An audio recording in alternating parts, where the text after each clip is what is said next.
Alright everyone, in this video we're going to talk about deviance. We're going to really be talking about how it is that we can think of deviance as a social construction. What does it mean to talk about deviance as being socially constructed? And really sort of in a more deep, in a kind of deeper way, understanding how to think sociologically then about what deviance is and how it works. So first, let's just talk about what deviance itself actually is. What do we mean when we think of deviance? Now, in one sense, I think it's fairly straightforward. We can think about deviance as any behavior, trait, or belief that violates some social norm. Right? So when we're thinking about deviance, we're thinking about deviating behavior or in some aspect of a person that is deviating from a social norm. But I think that's a kind of simplistic way to think about it. And what we really need to understand is the process through which we come to understand something as deviant and what it really means to be deviant. Now, in one sense, you can think about different kinds of social norms that will elicit different kinds of responses to violations of them. Right? We can think about folkways, right?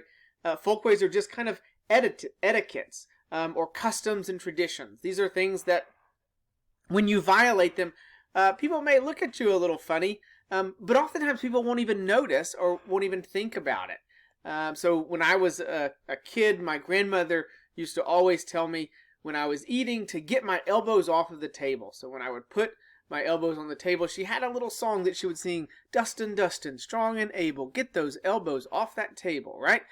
So that's communicating to me that I'm violating something, but I never got in trouble for this. It was just said to me. I never got punished for committing this particular violation. And so in that sense, we can think of that as violating just a kind of traditional way of behaving, violating a folkway.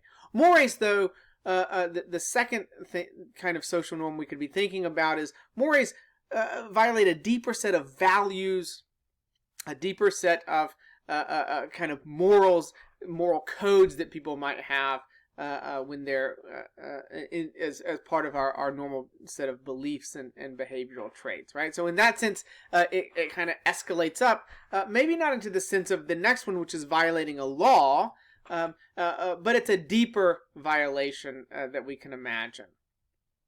Right? But violating laws, which is often what we're thinking about when we think about deviance, violating laws is a much more consequential act, right? Because it violates usually what is a written down regulation of behavior. Right? So those are the different kinds of norms, though, that we can think about being violated when we think about what deviance is.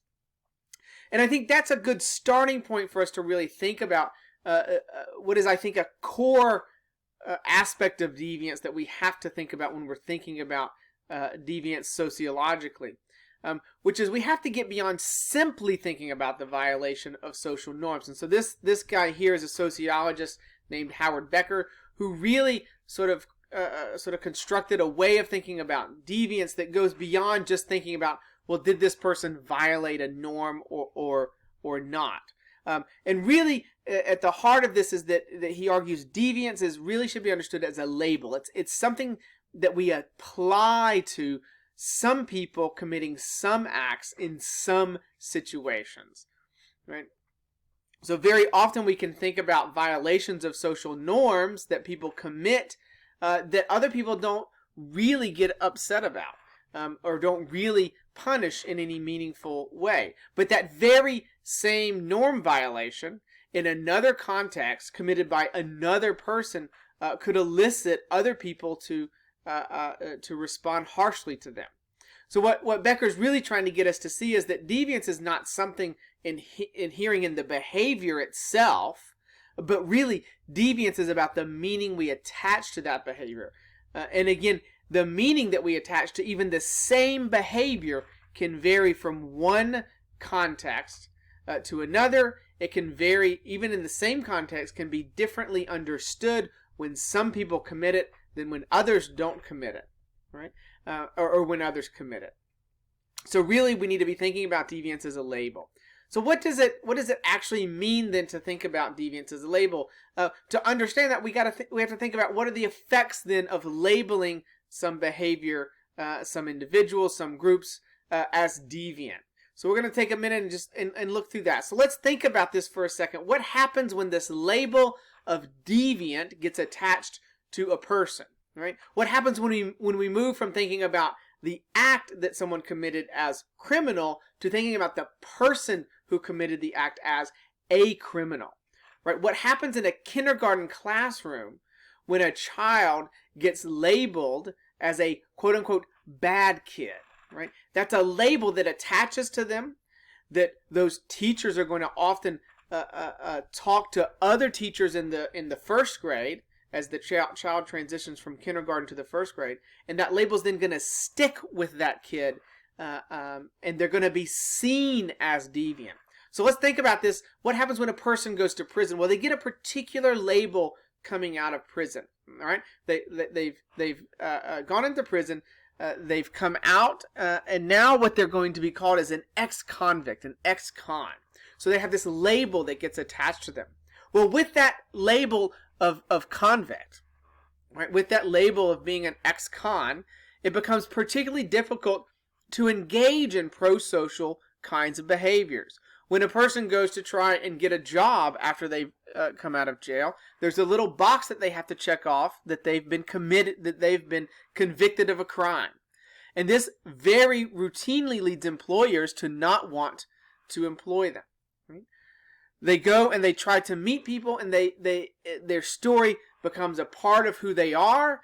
They get understood by others in their neighborhoods and in their in where they go as an ex-convict, which means the people who are most likely then to want to associate with them are other people engaging in criminal activities, which means what they're likely to end up doing is engaging back in those same social networks that they were in with those same people who are also engaging in criminal activities, and therefore they are likely to get caught back up into criminal activity and end up back in prison. So we can think about recidivism, the likelihood of going back to prison once you've been in prison, as really a function of this labeling process. Once you get labeled as an ex-convict, this then has a meaning that people associate with you, which makes it harder to engage actually in pro-social activities, and more likely that you're going to engage in those same criminal or deviant activities again. Okay, so this gives us a way to then think about deviance from a sociological perspective. And so I'm going to summarize all of this up with a set of elements, kind of sociological elements for thinking about deviance and deviant behavior. The first is to recognize that a group or society defines an act as deviant. There are very few acts that all societies across all of human history have deemed as deviant behavior, but in fact most of the things that we call deviant are deviant only within our specific society. So deviance is varying according to the different kinds of cultural norms that we have, and these definitions, as we've already talked about, vary over time and across place, meaning that what counts as deviant behavior varies. Deviance is not inherent in the act. Again, it's a part of that label that we put on a person engaging in a particular act. Most people do, in fact, violate social norms at least some of their life, right? And all you have to do is think back to some of your own activities from your childhood forward, and you will readily find very many times where you violated social norms. Certainly, I have violated many social norms as well. But very rarely do individuals get attached with that label of deviant. Again, only in certain contexts does the label of deviance get attached to what a person is doing, and that then labels them and applies that particular term of deviant to them. But again, most people engage in very similar acts or in some form of deviant act, but don't get attached with that label of deviant.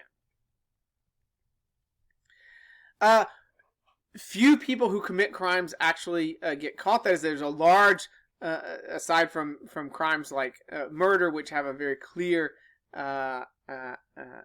body so to speak, behind it.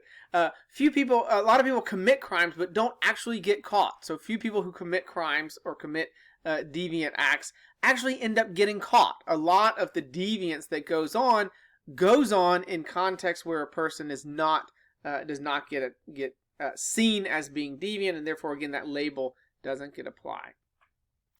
And the flip side of this is that if most people at some point in their life commit a deviant act, most people who are labeled as deviant actually rarely commit deviant acts. Most of the time, people that we would identify as deviants, people that we would define as criminals, spend most of their time engaged in actions that are not, in fact, deviant. So all of this points us towards thinking then again about deviance not as something inhering in the act itself, but something about the meaning we attached to people and who are engaged in particular acts at particular moments in time. Right. So you want to think then about deviance then as that label that attaches a particular meaning to a person in a particular situation. Okay. Thank you very much.